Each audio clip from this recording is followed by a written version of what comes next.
안녕하세요. 건강 365 아나운서 최인경입니다. 심장 근육의 전체나 일부가 손상되면서 돌연사의 위험이 높은 질환, 심근경색증입니다. 갑작스러운 가슴 통증과 호흡 곤란이 대표적인 증상으로 지적이 되지만 가슴 통증 없이 속이 답답한 체증이 발생하기도 합니다. 고혈압과 당뇨병, 흡연, 가족력, 비만, 스트레스, 발병 위험을 높이는 요인들도 많은데요. 생명을 잃을 수 있는 위험 질환이지만 생활 습관을 점검하고 건강 수치들에 관심을 갖는 것으로 예방 효과를 높일 수 있습니다. 심근경색증, 있을 수 있는 증상들에 대해서도 민감할 필요가 있는데요. 잠시 후에 알아보겠습니다. 그리고 흔하지만 불편이 큰 증상이죠. 위험에 대해서도 살펴봅니다. 3월 13일 일요일에 건강 365 조규찬의 베이비 듣고 시작하겠습니다. 심근경색, 심장 근육이 괴사하는 질환입니다.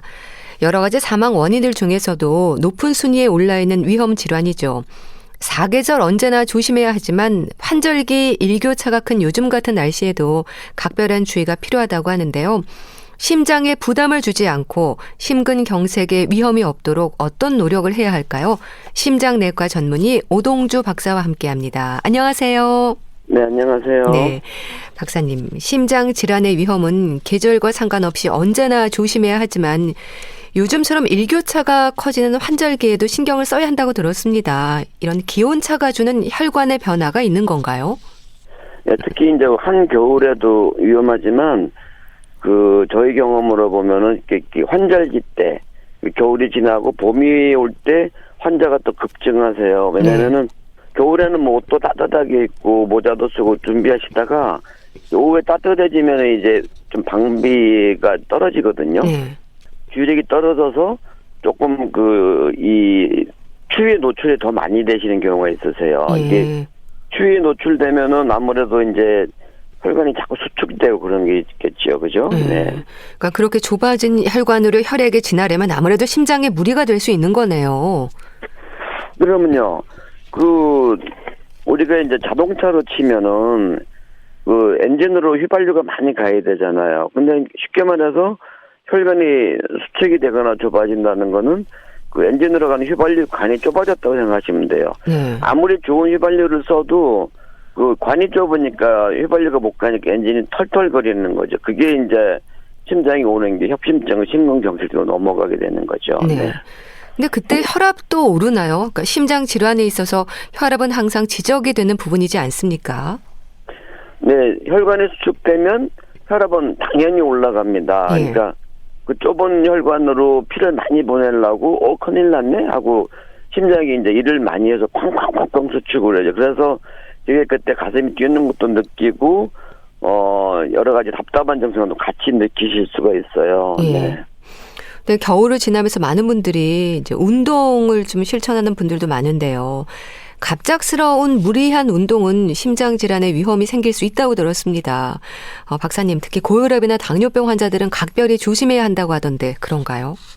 네, 겨울이 아니더라도 갑자기 운동하는 건 굉장히 위험하세요. 운동하는 게 좋지만 서서히 증가돼야 되는데 갑자기 역기도 들고 막 안 다니던 산에도 2시간씩 올라가다가 혈관이 못 견디고 툭 터져버리는 거죠. 그러면 이제 안에서 찢어지면 피떡이 생겨서 뇌졸중이 오거나 심근경색 같은 건 잘 넘어갑니다. 네. 자, 오늘은 심혈관 질환에서 특히 심근경색증에 대한 말씀을 이제 들을 텐데요. 박사님, 심근경색증 어떤 상태를 말하는 건가요? 사실은 이제 나이 드시면 다 이 심근경색에 대한 공포를 갖고 계세요. 왜냐면 주변에서 저녁에 같이 저녁 잘 먹었는데 아침에 부고장 오는 경우도 있잖아요. 이거는 막히면은 암 같은 경우는 좀 서서히 몇 달도 끌고 몇 년도 끄시는데 이거는 순식간에 발생하고 1시간 만에도 한 사망을 굉장히 많이 하세요. 그래서 이 심근경색증이 어떤 병이고 어떤 증상인지 내가 어떤 대비를 해야 되는 건지는 반드시 알고 계셔야 돼요. 특히 내가 혈압도 있고 당뇨도 있고 그런 분들은 더 위험하겠죠. 그죠? 네. 혈관이 막히는 건가요? 심근경색증은 쉽게 말해서 100% 혈관이 막힌 거고 협심증은 그냥 뭐 30%든 50%든 70%든 90%까지 막혔어도 심근경색이라고 그러지 않아요. 그러니까 10%로 피가 가거든요. 근데 심근경색 때는 찍어보면 혈관 정수를 해보면 피가 한 방울도 안 가는 게 보여요. 그러니까 피가 안 오니까 심장 근육이 피를 못 받으니까 수축을 못 하고 그러다 보면 전기 시스템 이상이 생겨서 왜 피가 안 오지 하다가 전기가 스파크 나서 심장이 그냥 툭 서버리는 거예요. 그러니까 자동차가 막 달리다가 배터리가 전기가 끊어져서 전기가 안 가면 차가 그 자리에 서버리잖아요. 그죠? 네. 그렇게 이해하시면 됩니다. 정말 위급하고 대비도 안 되고 이 여러 가지 급사의 원인이 있지만 제일 많은 그 돌연사와 급사의 원인이 바로 급성 심근경색증이죠. 네. 좀 혈관이 파열되고 뭐 심장 근육의 조직이 막힌다는 생각을 하면 좀 무섭다는 생각도 드는데 그럼 박사님 혈액의 흐름을 막을 정도로 이렇게 혈관벽에 혈전이 생기는 건 콜레스테롤 때문인가요? 이제 콜레스테롤 때문에 그런 건 아닌데 콜레스테롤이 이제 동맥경화를 일으키는 거죠, 그렇죠? 그래서 이제 동맥경화가 혈관이 좀 좁아져 있다가 근데 문제는 차라리 한 80% 90% 막혀 있으면은 알아요 환자분들이. 왜냐면 빨리 가고 그러면은 피가 못 따라가니까 숨차고 아프잖아요. 미리 병원을 가게 되는데 제일 이제 두려운 게 한 30% 40% 막혀 있는 분들은 마라톤을 해도 증상이 없는데 이런 경우에 이제 갑자기 어떤 스트레스나 어떤 충격을 받으면 그 동맥경화가 터지는 거죠. 터지면 안에 있던 콜레스테롤이 막 기어 나와요. 그러면은 큰일 났네. 그래갖고 이걸 막아야 되겠다 해갖고 우리 면도하다가 비면은 피 나오다 좀 이따 멎잖아요. 피가 굳는 건데 그렇게 피가 굳는 현상이 혈관 안에서 일어나는 거예요. 그러니까 혈관이 갑자기 100% 막혀버리게 눈덩이처럼 피떡이 커지면서 혈관이 갑자기 막혀버리는 거죠. 그래서 이 제일 무서운 게 멀쩡하던 분들이 이제 돌아가시게 되는 거죠. 네네. 그래서 콜레스테롤에 신경을 써야 하고 또 술, 담배 이런 것도 좀 삼가야겠죠. 저는 환자분들 이렇게 얘기해요. 지구에서 제일 나쁜 게 뭐예요? 담배 피시는 겁니다. 담배 피는 거 쳐다보지도 마세요. 그러니까 술은 뭐 조금 적당히 드셔도 기분 전환도 되고 스트레스 해소도 되는데 담배는 우선은 암도 일으키지만 혈관을 막 긁어먹어요. 그래서 한 까치를 딱 피시면은 효과가 한 8시간 정도 간다고 돼 있어요. 근데 어떤 분들 뭐 하루 종일 한 갑씩 피고 몇십 년 피면은 혈관이 견뎌낼 수가 없겠죠. 네. 그런데요, 또 박사님, 심근경색증 환자들은요, 심근 효소 수치가 증가한다는 게 무슨 말인가요? 그러니까 심근경색으로 병원에 도착을 하면 효소 수치 검사를 한다고 들었는데 이게 어떤 변화를 확인하는 건가요? 네, 그렇죠. 이제 그 심근경색증은 혈관이 100% 막혀가지고 피가 안 가는 거기 때문에 그 막힌 혈관 아래쪽에 심장 근육이 녹아버려요. 쉽게 말하면 썩어버리는 건데 그 녹을 때 심장 근육 안에 있던 특수한 심장 근육에만 있는 효소가 피 속으로 막 흘러 들어가거든요. 그거 우리가 이제 그걸 검사를 해보면 이거는 뭐 근육이 여러 군데도 있잖아요. 팔에도 있고 다리에도 있고 있지만 심장 근육에만 특수하게 나오는 그런 효소가 심장이 이제 썩을 때 이제 올라가기 때문에 그거를 빨리 검사를 해서 그게 양성 나오면 아주 응급 상황으로 그때부터는 서둘러서 치료가 시작되는 거죠. 네. 또 박사님, 심근경색증 환자들에게 나타나는 증상도 가슴 통증입니까? 이제 쉽게 말하면 통증인데 아주 다양해요, 통증이. 그래서 이제 그 통증으로 오는 분도 있고 제일 많은 증상은 가슴이 답답하고 그러는데 다 틀려요. 표현이. 할머니들은 뭐 고춧가루 뿌리는 것 같다. 아니면 누가 바위를 뭐 위에다 올려놓은 것 같다. 코끼리가 누르는 것 같다는 쪽으로 표현이 다양하고 근데 이게 이제 가슴에만 오면은 또 쉬운데 어떤 분들은 배가 그렇게 아픈 분들이 있어요. 그러니까 심장혈관이 3개인데 그중에 어느 쪽 어느 혈관이 막히냐에 따라서 배가 아픈 분도 있고 또 하나는 이 목이 막 양쪽 목이 조이는 분들도 있었습니다. 그래서 목이 조인다. 걸을 때 목이 조인다. 가만히 있는 목이 조이고 답답하다 할 때는 첫 번째로 심장혈관이 막히지 않았나 그 의심을 해보셔야 됩니다. 네. 통증이 좀 오랫동안 지속이 되나요? 이게 협심증은 이제 혈관이 좁아졌으니까 빨리 갈 때 피가 못 가니까 답답하고 아팠다가 쉬면은 또 금방 가라앉죠. 근데 이 심근경색증은 완전히 막혀 있기 때문에 협심증은 되게 5분 10분이면 가라앉는데 이거는 15분 계속 지속이 되세요. 그래서 뭐 병원에 올 때까지 아파서 뭐 거의 뭐 너무 통증을 심하게 호소하는 분도 있죠. 그래서 뭐 한 2시간 지나면은 그때까지 살아 계시면은 통증이 살짝 가라앉기도 하세요. 그러니까 협심증하고 큰 차이점은 협심증은 쉬면 가라앉는다. 심근경색증은 쉬어도 계속 통증이 지속된다. 이 차이점이 있습니다. 네. 그럼 심근경색으로 가슴 통증이 몇 번 반복이 된다거나 전조 증상처럼 나타나는 위험 증상들이 있습니까? 근데 이제 우리 교과서에 보면은 어떤 분들은 한 몇 주 전부터 조금씩 온다 그래요. 몸이 굉장히 피곤하고 노곤하고 기력이 떨어지고 그러니까 뭔가 혈류가 떨어지기 시작한 거겠죠. 그죠? 근데 이제 제일 확실한 전조 증상은 옛날에는 걸을 때는 아팠는데 어저께부터는 걸을 때도 아프고 가만히 있을 때도 조금 몇 분 아팠다가 또 괜찮다가 제일 중요한 거는 가만히 있는데 침대에 앉아 있는데 소파에 텔레비 보고 있는데 가슴이 아픈 게 왔다 갔다 하면은 그건 전조 증상으로 보셔도 됩니다. 그러다가 통증이 지속되면은 심근경색으로 바로 넘어가게 된 거죠. 그죠? 네.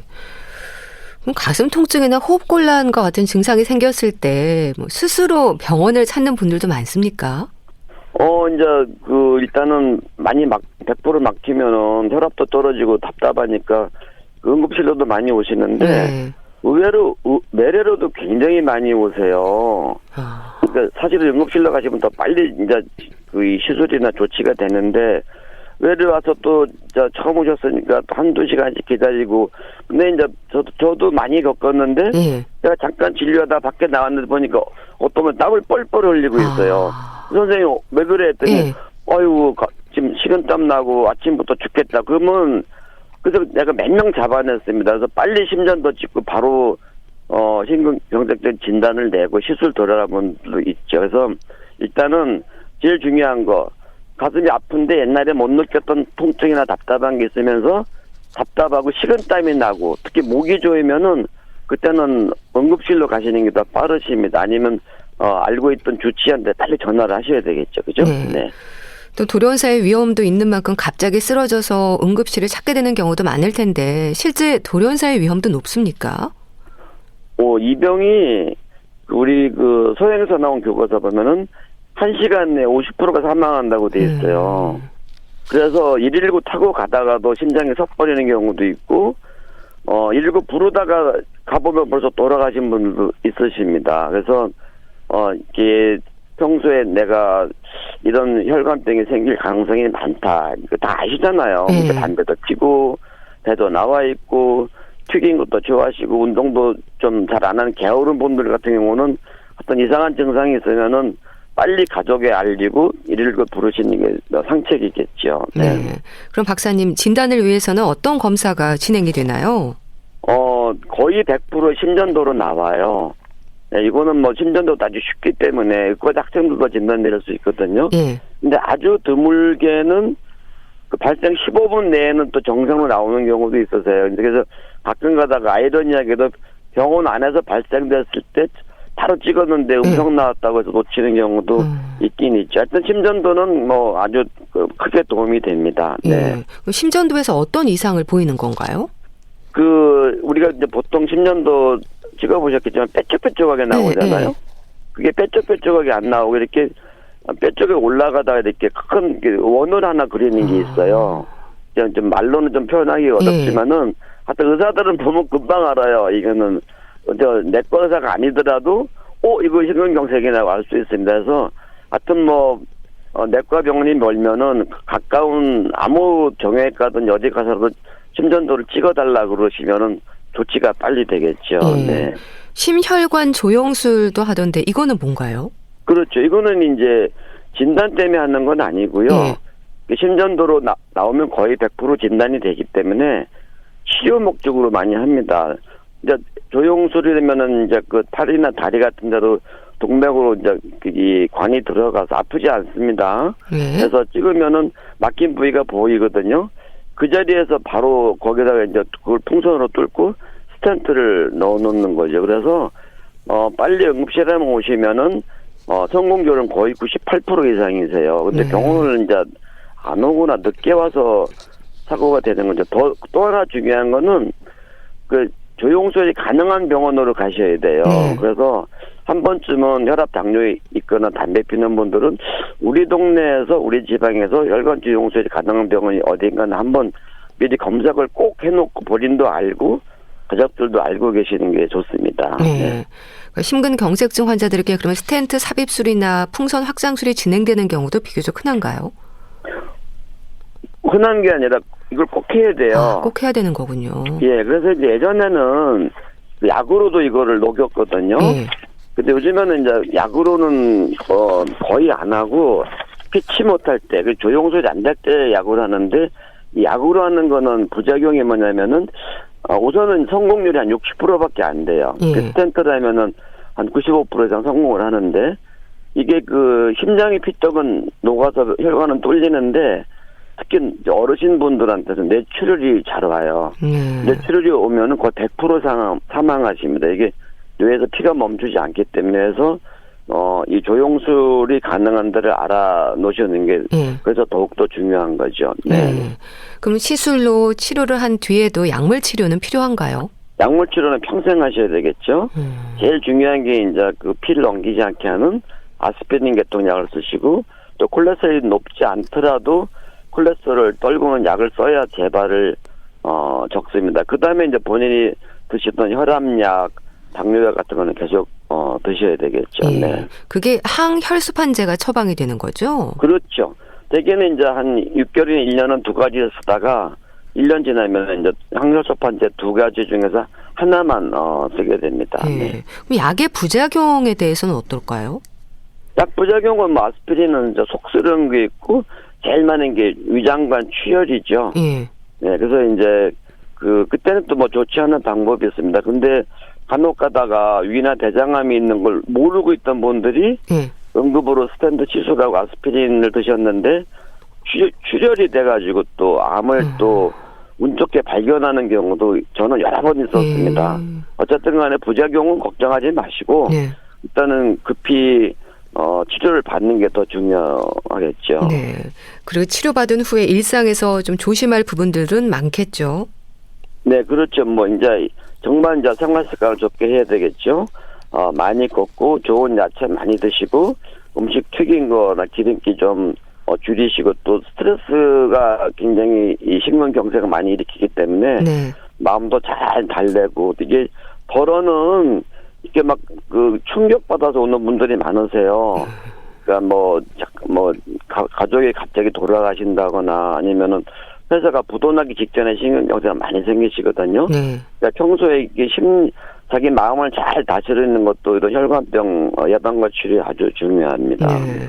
또 박사님, 재발 위험을 걱정하는 분들도 많습니다. 어떨까요? 예, 걱정 좀 하셔야 돼요. 그러면 이제 심장혈관이 큰 게 3개인데 그 중에 하나가 이제 막혀서 잘 시술을 했어요. 잘 하셨는데 그럼 나머지 2개가 건강하냐? 되게 그렇지 않으세요. 이게 같이 한 30-40% 좁아져 있거든요. 그래서 이런 분들이 재발하지 말라고 약도 잘 드시고 약보다 더 중요한 게 아까 말씀드린 생활 습관을 확 바꾸셔야 됩니다. 담배 꼭 끊으셔야 되고 매일 30분 이상 걷고 좋은 공기도 마시고 야채 많이 드시고 이렇게 하면은 재발 잘 안 하세요. 근데 재발하는 분 보면 첫 번째 약을 드시다가 안 아프다고 약을 끊는 분, 두 번째 계속 담배 피시는 분, 이 2가지가 제일 많죠. 네. 그러니까 위험 인자들에 대한 관리도 중요할 것 같네요, 또. 그렇죠. 그러니까 사실은요, 이게 심근경색증으로 막 응급실 실려와서 스텐트 넣고 일주일 만에 담배 또 피는 분도 있으세요. 그러니까 이런 분들은 솔직히 너무 빨리 치료가 되니까 조금 아프다 말았거든요. 그래서 이 병이 무서운 걸 모르세요. 그러다가 담배를 피시면 스텐트에 그 피떡이 다시 생겨갖고 또 며칠 있다 또 쓰러지는 분들도 계십니다. 이게 급성층이운 경색증으로 살아나신 거는 정말 감사해야 되고요. 예. 그 다음에는 이제 이 감사해서 끝나는 게 아니라 본인이 재발하지 않도록, 그리고 또 심장혈관이 막히는 분들은요, 뇌혈관도 거의 30% 같이 좁아져 있거나 진행이 많이 되고 있으세요. 그래서 네. 약을 잘 드시고 운동하고 그러면은 뇌혈관뿐만이 아니라 팔다리 혈관 다 혈관이 다 좋아지세요. 그러니까 네. 정말 노력 많이 하셔야 됩니다. 네. 네. 그럼 챙기고 좀 확인해야 할 수치들도 좀 짚어주세요. 그렇죠. 이제 첫 번째, 나쁜 콜레스테롤이 반드시 70 이하로 떨어져야 됩니다. 요즘은 약이 좋으니까 약 쓰시면 되게 50, 60 잘 유지가 되시고, 두 번째 이제 약 중에서도 아스피린 계통약은 꼭 드셔야 되겠고, 이제 수치로 챙길 거는 되게 콜레스테롤 수치만 잘 챙기시면 되겠고요. 네. 그다음에 이제 당뇨 있는 분들은 당뇨 조절 잘 하시고, 혈압 있으시면 혈압 수치 잘 조절하시고 그러시면 되죠. 네. 네, 알겠습니다. 자, 오늘은 심장 근육이 괴사하는 질환, 심근경색에 대해서 짚어봤는데요. 심장내과 전문의 오동주 박사와 함께했습니다. 감사합니다. 네, 고맙습니다. KBS 라디오 건강 365 함께하고 계신데요. 마이클 잭슨의 You Are Not Alone 듣고 다시 오겠습니다.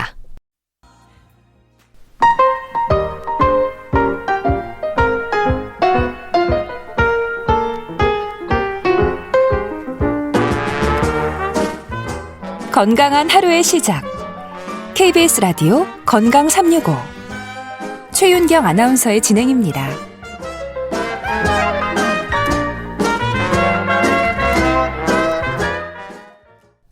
KBS 라디오 건강 365 함께하고 계십니다. 위염은 위장 점막에 염증이 생긴 상태를 말합니다. 흔히 소화가 안 되거나 속쓰림이 있을 때 위염이라는 생각을 하는데요.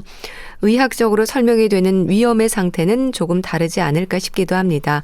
분당 재생병원 내과 백현옥 교수와 함께합니다. 교수님 안녕하세요. 네, 안녕하십니까. 네, 교수님. 위염에 대해서 일반인들이 생각하는 것과 의학적으로는 조금 다르게 이해돼야 한다는 말도 있던데 그렇습니까?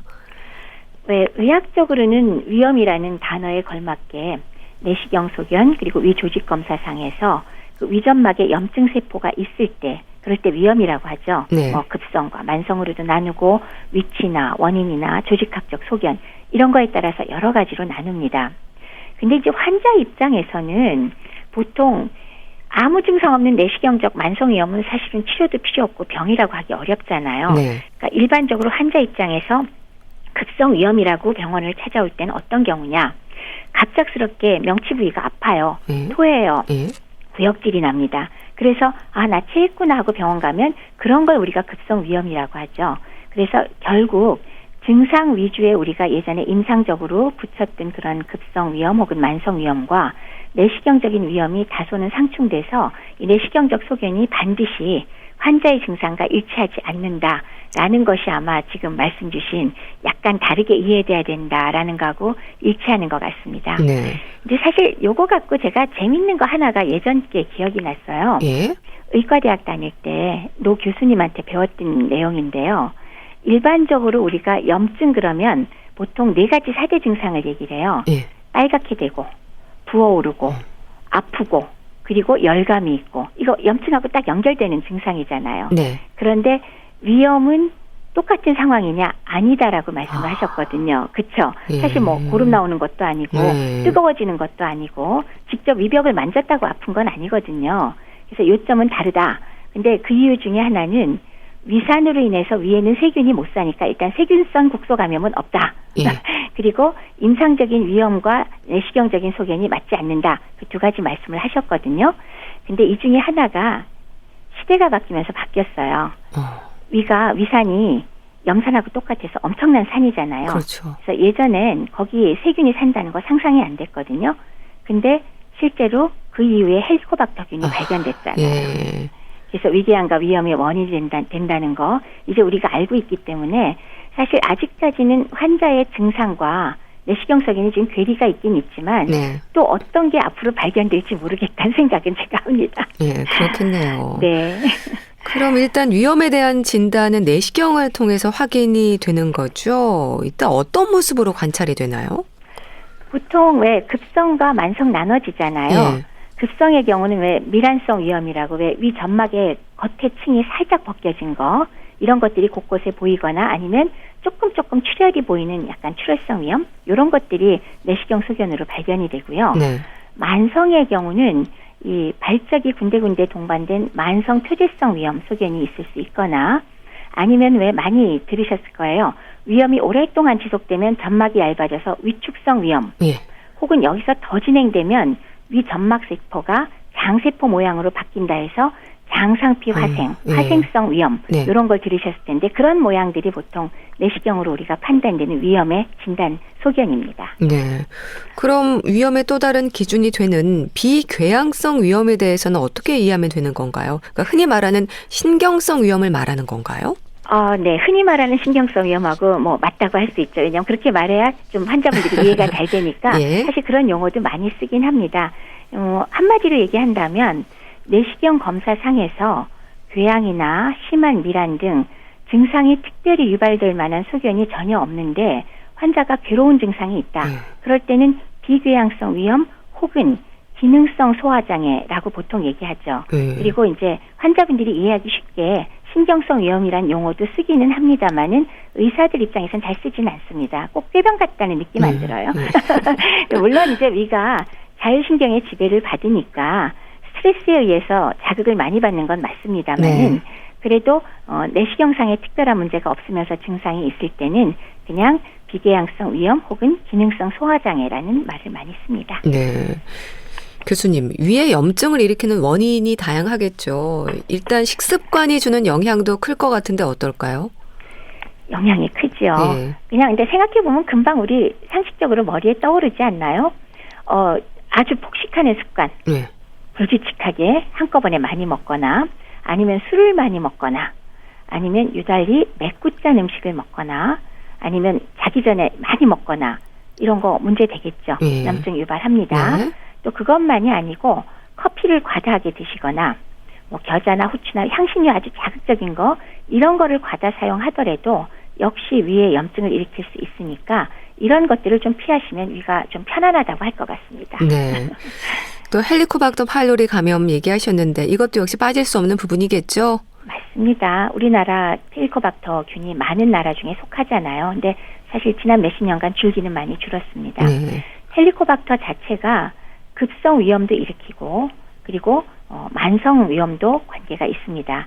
근데 재밌는 건 급성기에 급성 위염 증상이 있다 그래서 누구나 다 내시경 하지는 않잖아요. 예. 그렇기 때문에 사실 급성기에 헬리코박터 염증을 찾는 경우는 많지 않습니다. 대개의 경우는 그게 이제 한번 급성 염증을 일으켜서 위에서 살기 시작한 연후에 오래도록 살고 있는 만성 감염에 의한 만성 위염 상태에서 내시경으로 조직 검사나 혹은 뭐 호흡 검사를 통해서 그 헬리코박터 감염을 발견하는 게 대부분인데 네. 헬리코박터 파일로리가 감염이 돼 있으면 급성 만성 위염도 일으킬 뿐더러 위궤양 또는 위암의 원인의 하나로 잘 알려져 있죠. 네. 또 진통제라든지 이제 소염제와 같은 약물로도 위험이 발생할 수 있다는 말도 하던데 그렇습니까? 아주 흔한 원인이 되겠습니다. 아스피린을 포함해서 소위 말하는 소염 진통제는 그 약물의 작용 기전 자체가 점막의 그 방어벽을 무너뜨리거든요. 네. 그래서 바로 염증을 유발하기가 굉장히 쉽습니다. 왜 소위 양약은 위를 버린다라고 네. 어른들이 말씀하시잖아요. 네. 근데 그게 아마 이것 때문에 그런 것 같아요. 우리나라에서 그 해방 전후해서 양약으로 그 사용하던 초기에 알려진 게 왜 두통약으로 알려진 뇌신이라는 것입니다. 네. 그게 바로 진통 소염제였거든요. 그러니까 왜 통증은 정말 명약으로 잘 없애는데 걔만 먹으면 속이 안 좋아져. 그런 것 때문에 무조건 양약은 위를 버린다는 개념이 어른들한테 확 바뀐 것 같아요. 그래서 사실 왜 최근에도 근데 이런 약은 많이 쓰거든요. 예. 왜 심혈관 질환이나 뇌혈관 질환을 예방하기 위해서 용량은 적지만 아스피린 많이 드시잖아요. 지속적으로. 네. 그다음에 또 나이 드신 분들 대부분 갖고 있는 관절염에 사용하는 진통소염제 이런 것들은 다 장기적으로 써야 되는 약들인데 이것들로 인해서 위험 유발 가능성 굉장히 높습니다. 네. 또 스트레스는 어떨까요? 이제 술도 영향이 있을 것 같고요. 예민한 사람들에게 위험이 높다는 말도 하는 것 같은데요.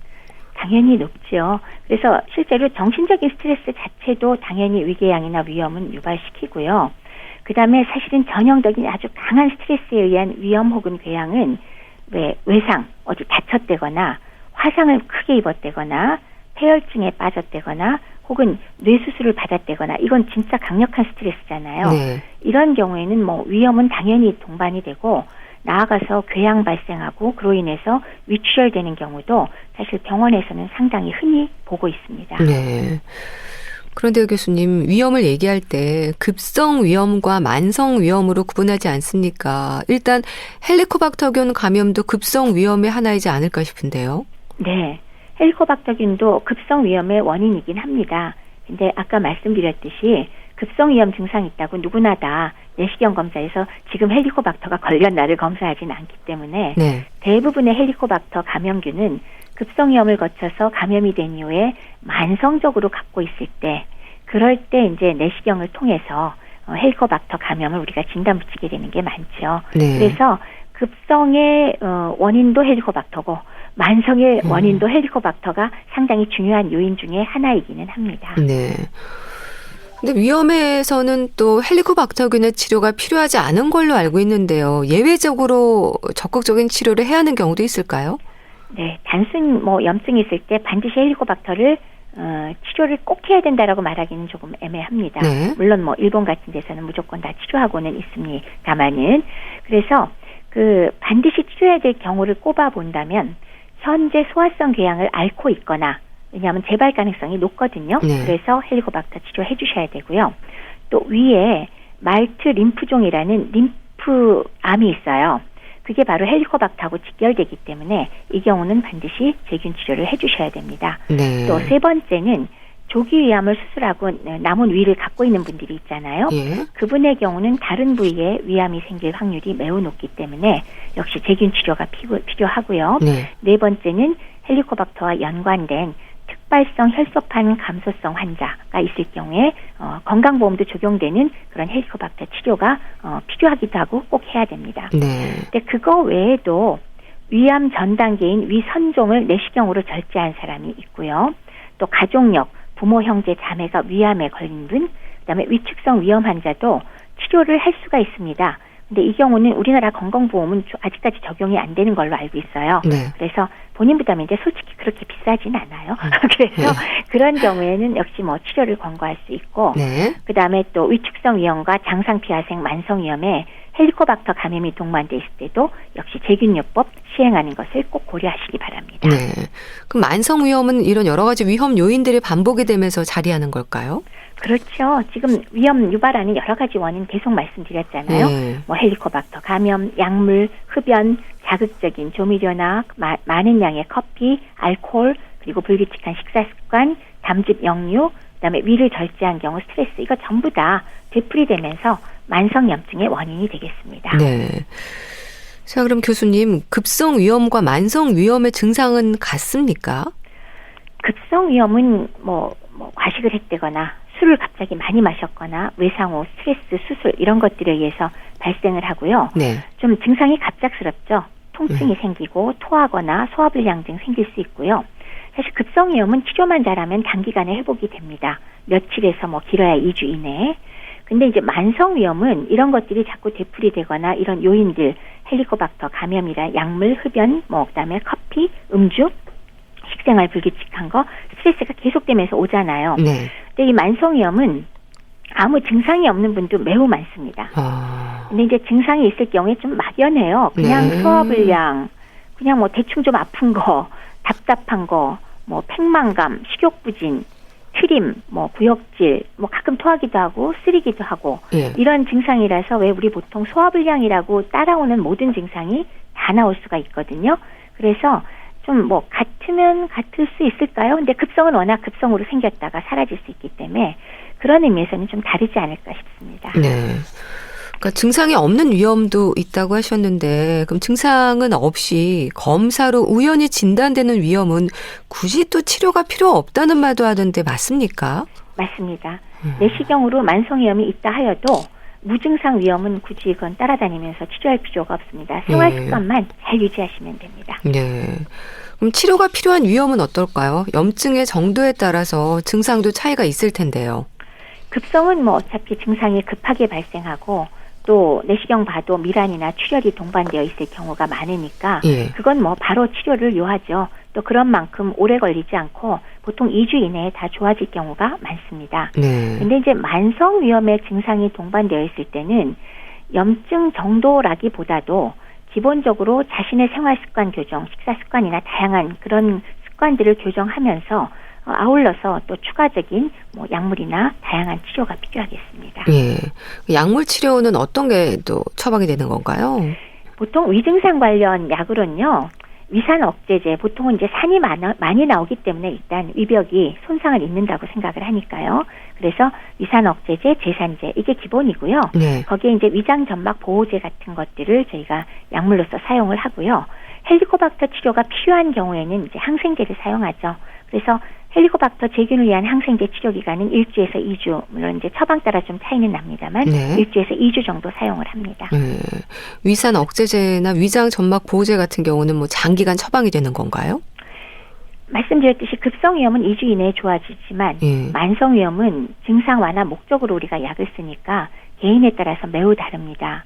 따라서 만성위염으로 진단된 경우는 증상 조절 목적의 약물을 물론 필요한 만큼 쓸 수 있어요. 2, 3개월 쓸 수도 있고 또 쓰다 말다 하면서도 또 계속 쓸 수도 있고 아니면 한 달 만에 끝낼 수도 있지만 사실은 만성위염 진단 경우엔 이러한 약물 치료보다도 생활 습관, 특히 식습관을 교정을 하고 향후 발생할 수 있는 위암을 조기에 진단하기 위해서 오히려 정기적인 검사를 꼬박꼬박 받는 것이 훨씬 더 중요하다. 이 말씀 꼭 드리고 싶습니다. 그럼 일단 식습관에 있어서는 어떤 부분이 강조될까요? 우선 뭐 비슷한 말씀 자꾸 드리게 되네요. 과음 과식하지 마시고 자극이 너무 심한 그런 음식은 피하셔서 자극성 적게 그리고 규칙적으로 하시는 게 당연히 위가 덜 힘들다 그러지 않겠어요? 가끔은 왜 위한테 미안한 마음 들지 않으세요? 그 위가 사실 뭐 밥통이라는 의미잖아요. 근데 우리가 한 끼 식사에 먹는 양을 한번 생각해 보면 밥 한 그릇, 국 한 그릇, 반찬 그럼 얼마나 많아요. 그게 쫙 늘어나면서 그걸 보관해서 열심히 움직여가지고 이제 소장으로 내려본 일을 하자니 이거 얼마나 고생을 하는 겁니까? 그 생각하면 아마 좀 드실 때 조심하실 수 있지 않을까 하는 생각은 들고요. 그러면서 뭐 지나치게 뜨거운 음식이나 술을 많이 먹거나 담배를 많이 피거나 카페인을 많이 드시는 거 역시 위험 증상 악화되고요. 그다음에 지나치게 오래 굶었다가 먹으면 역시 산분비가 문제가 되죠. 그래서 식사 시간, 횟수 조정하고 천천히 드시라. 이런 거는 좀 신경을 써서 좀 식사 습관을 잘 유지하셨으면 좋겠습니다. 자, 그리고 교수님 이런 걱정들 많이 하십니다. 특히 만성 위염으로 고생하는 분들은요. 혹시 위암으로 발전하는 건 아닐까 생각을 하거든요. 어떨까요? 가능합니다. 이미 알려진 바로는 그 위염이 만성으로 가서 뭐 표재성 위염은 별로 문제가 없지만 거기서 위축성 위염으로 진행하고 위축성 위염에서 다시 장상피 비슷하게 장상피화 화생성 위염으로 진행할수록 위암의 위험성이 조금씩 더 증가를 하거든요. 그렇기 때문에 이런 경우에 반드시 이미 생긴 것은 저희가 돌리지는 못하기 때문에 매년 내시경 검사를 꼭 시행해서 위암 발생 여부 꼭 확인하셔야 되고요. 특히 헬리코박터 감염자의 경우는 전체 감염자의 3%는 위암으로 진행한다고 돼 있거든요. 이건 적은 양이 아니죠. 그렇기 때문에 위축성 위염이나 장상피 화생으로 진행된 화생성 위염은 반드시 매년 내시경 검사 하셔서 발생 여부 꼭 확인하십시오. 흔히 위가 약하다는 말도 하거든요. 교수님, 위가 약한 사람이 있는 걸까요? 아마도 그런 말을 쓴다는 건 기능성 소화불량을 말씀하시는 것 같아요. 그러니까 특별한 원인 질환 없이 이 소화불량이 동반됐을 때 우리가 기능성 소화장애라고 얘기를 하잖아요. 아마도 스트레스가 원인 중에 하나라고 생각은 하지만 뭐 어릴 때부터 유달리 힘들어하는 분들 계시긴 하고요. 그래서 실제로 뭐 유전적 소인이 있을지도 모르죠. 그리고 현재 우리가 모르는 다른 원인이 있을지도 모르고요. 그래서 또 몇십 년 지나면 그중에 원인이 이거였다라고 할지도 모르지만 현재로서는 저는 그렇게 말씀드립니다. 이것으로 사람이 죽는 병은 아니다. 그렇지만 증상을 완화시키는 방법을 함께 찾아보자라고 하는 게 정확하지 않을까 싶습니다. 네. 위험의 증상이기도 한 속쓰림이 있을 때는 따뜻한 우유가 좋다는 말도 합니다. 어떨까요? 그거는 잠깐 증상이 완화될 수는 있습니다. 특히나 왜 100년 전, 120년 전이니까 어쨌건 20세기 초반 이럴 때는 네. 궤양약 따로 없었잖아요. 산억제제도 없고. 네. 그래서 그때는 진짜 가성소다를 먹기도 했고, 그 다음에 또 하나가 우유였어요. 딴 게 할 게 없으니까. 네. 산을 중화시키기 위해서. 근데 문제점은요, 들어간 순간은 산이 약간 중화될지 몰라도 그것도 음식이기 때문에 반동작용으로 산 분비가 증가하거든요. 그래서 치료 목적으로는 우유를 먹는다는 것은 오히려 속쓰림 증상을 악화시킬 수도 있다는 건 염두에 두시기 바랍니다. 네. 죽은 어떨까요? 위험 환자들은 죽으로 속을 달래는 게 좋다는 말도 하거든요. 죽이 반드시 위험에 도움을 주지는 않죠. 그리고 오히려 씹지 않고 넘기면 입속에 있는 침의 소화력의 도움은 전혀 받지 못하니까요. 네. 근데 그럼에도 불구하고 내가 죽 먹어서 편해 그러면 저는 그렇게 말씀드려요. 취향대로 하십시오. 네. 지금 죽 먹어서 편하다 그러면 한동안 그렇게 드셔도 되는데 죽이 위험의 치료제는 아닙니다. 그래서 밥도 잘 씹어서 드셨을 땐 별로 차이가 없지만 네. 죽이 편하다고 하시면 죽 드셔도 됩니다. 그러나 그게 치료제는 아니다. 네, 알겠습니다. 자, 오늘은 위장 점막에 염증이 생긴 상태, 위험에 대해서도 짚어봤는데요. 분당 재생병원 내과 백현욱 교수와 함께했습니다. 말씀 잘 들었습니다. 감사합니다. 네, 감사합니다. 에코의 행복한 날을 보내드리면서 인사드릴게요. 건강365 아나운서 최인경이었습니다. 고맙습니다.